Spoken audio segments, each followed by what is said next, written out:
Oiê! No podcast de hoje vamos falar sobre o tear de papelão e o de lançadeira.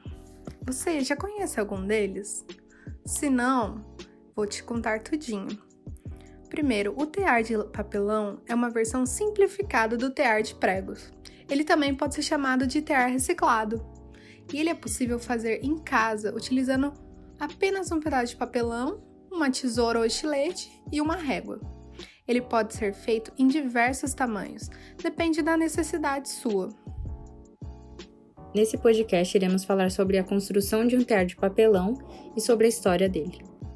Para construir um tear de papelão, você vai precisar de uma tesoura e fazer pequenos cortes com espaçamento de aproximadamente 1 centímetro.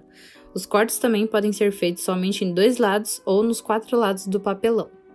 Feito isso, você vai prender os fios de urdume passando por trás de cada abertura de maneira alternada.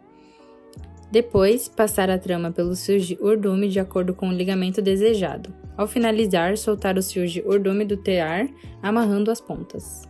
A história do papelão ondulado ela tem mais de 100 anos.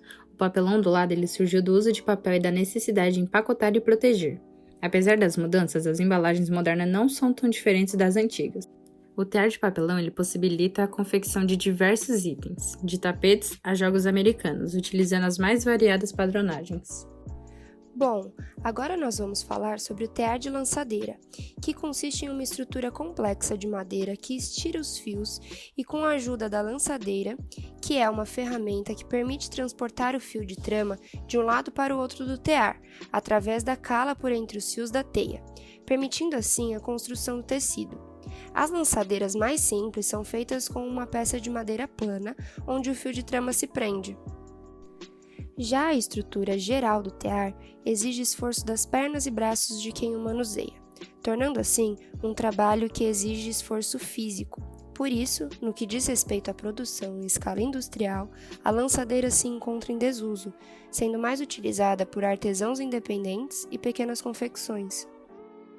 A lançadeira volante foi inventada em 1733 por John Kay, o que permitiu significativamente o processo de tecelagem, reduzindo a força de trabalho. As extremidades são revestidas de metal, possuindo rolos para reduzir a fricção, e a trama acaba saindo pela extremidade. Ela acaba sendo mais pesada que os modelos antigos, porém, ela adquire mais velocidade para correr de um lado para o outro dos fios de trama. Agora irei abordar 2 artesãos que utilizaram tear de lançadeira. O primeiro foi o Emílio, nascido na Itália. Ele acabou desenvolvendo uma linha homeware com o tear de lançadeira. O material utilizado foi a lã. A empresa Raco também utilizou o tear de lançadeira, criando etiquetas exclusivas, utilizando a própria máquina criada na década de 40 pela própria empresa. E assim eu finalizo o podcast de hoje. Obrigada pela atenção.